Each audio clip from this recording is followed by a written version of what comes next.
আসসালামু আলাইকুম প্রিয় দর্শক, স্বাগত জানাচ্ছি আমার দেশ মিড ডে নিউজের সঙ্গে আছি আরমান মুজাহিদ। শুরুতে জানবো সংবাদ শিরোনাম। ইরানের সিরিক বন্দরে বিস্ফোরণ, হরমুজে একাধিক ওয়ান ওয়ে ড্রোন ভূপাতিত, এফবিআই এর ড্রোন হ্যাকের দাবি, বিশ্বকাপে হামলার হুমকি ইরান সংশ্লিষ্ট গোষ্ঠীর। আসামে ভারতীয় বিমান বাহিনীর পরিবহন বিমান বিধ্বস্ত, যুক্তরাষ্ট্র ইরান সমঝোতার খুব কাছাকাছি বললেন আব্বাস আরাকচি। জিয়াউর রহমানের স্মৃতি বিজড়িত পাতলি খাল পুনর্খনন উদ্বোধন করলেন প্রধানমন্ত্রী, বললেন বিএনপির রাজনীতি মানুষের জন্য। ক্রিকেটার নাইমকে ডিবি পরিচয়ে মারধর, ক্ষোভে ফুঁসছে দেশ, 3 পুলিশ প্রত্যাহার। দর্শক, এতক্ষণ শুনছিলেন সংবাদ শিরোনাম, এবার বিস্তারিত। ইরানের দক্ষিণাঞ্চলের সিরিক বন্দরের কাছে বিস্ফোরণের ঘটনা ঘটেছে। স্থানীয় সময় শুক্রবার গভীর রাতে দেশটির দক্ষিণাঞ্চলের সিরিক বন্দরের আশেপাশে বিস্ফোরণের শব্দ পাওয়া গেছে বলে ইরানের রাষ্ট্রীয় টেলিভিশনের খবরে বলা হয়েছে।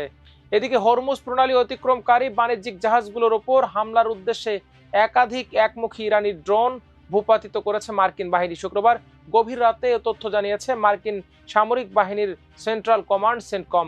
সামাজিক যোগাযোগ মাধ্যম এক্সে প্রকাশিত এক বিবৃতিতে সেন্টকম জানায়, হরমুজ প্রণালী দিয়ে চলাচলকারী বাণিজ্যিক জাহাজে হামলার উদ্দেশ্যে একাধিক আত্মঘাতী ড্রোন পাঠিয়েছিল ইরান।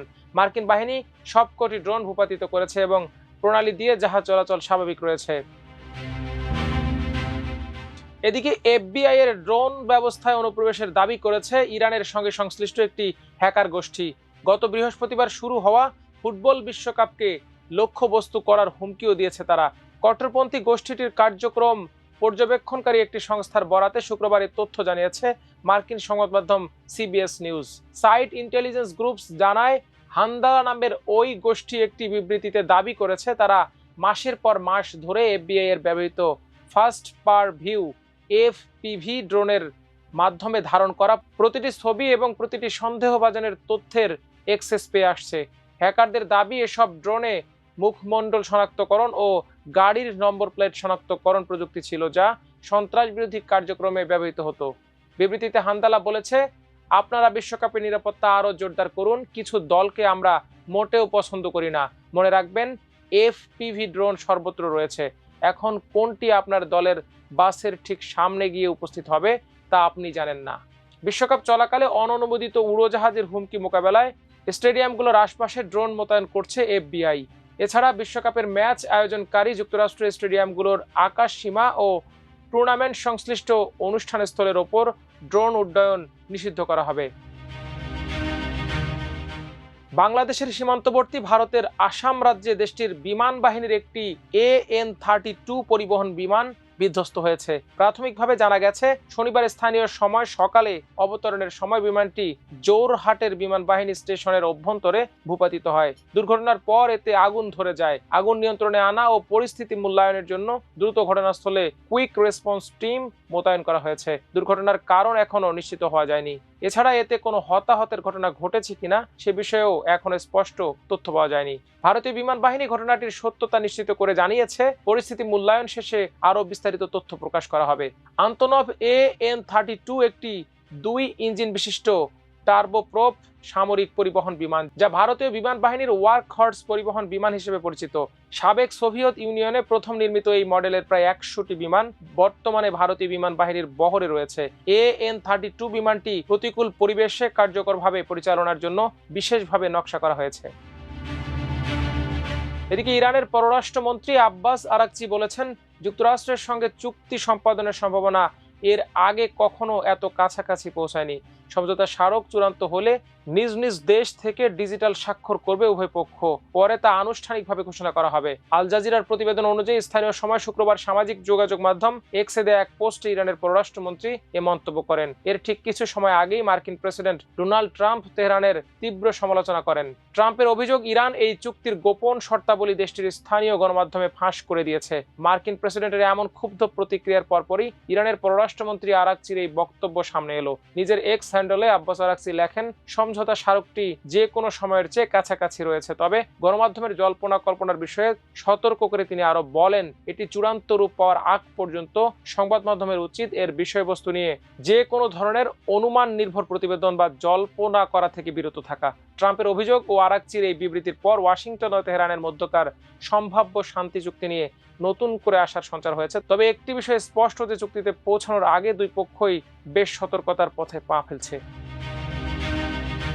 প্রধানমন্ত্রী হওয়ার পর কক্সবাজার সফরে এসেই বাবা শহীদ প্রেসিডেন্ট জিয়াউর রহমানের স্মৃতি বিজড়িত পাতলি খাল পুনর্খনন উদ্বোধন করলেন প্রধানমন্ত্রী ও বিএনপি চেয়ারম্যান তারেক রহমান। শনিবার সকাল 9টা 48 মিনিটে প্রধানমন্ত্রীকে বহনকারী বিমান কক্সবাজার বিমানবন্দরে অবতরণ করে।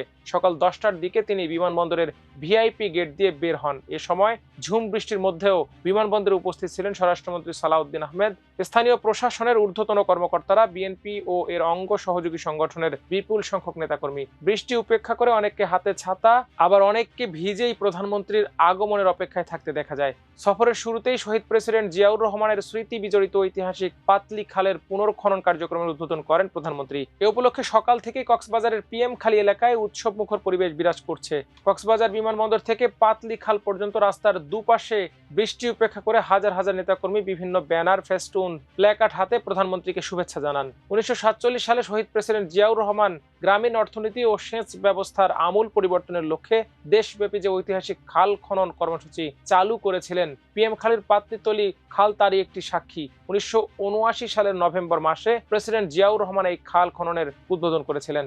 পাতলি খাল পুনর্খনন কর্মসূচির উদ্বোধন শেষে এক পথসভায় প্রধানমন্ত্রী বলেন, আমরা আগেই বলেছি বিএনপির রাজনীতি মানুষের জন্য, এবং সেজন্যই আমরা কৃষক ভাইদের পাশে দাঁড়ানোর জন্য খাল খনন কর্মসূচি যেমন শুরু করেছি, একই সাথে আমরা নির্বাচনের আগে বলেছিলাম কৃষক ভাইদের বীজ ও কীটনাশক ওষুধ কেনার জন্য এককালীন 2500 টাকার একটি সুবিধা দিতে চাই, এবং সেটি দেব কৃষক কার্ডের মাধ্যমে ইনশাআল্লাহ।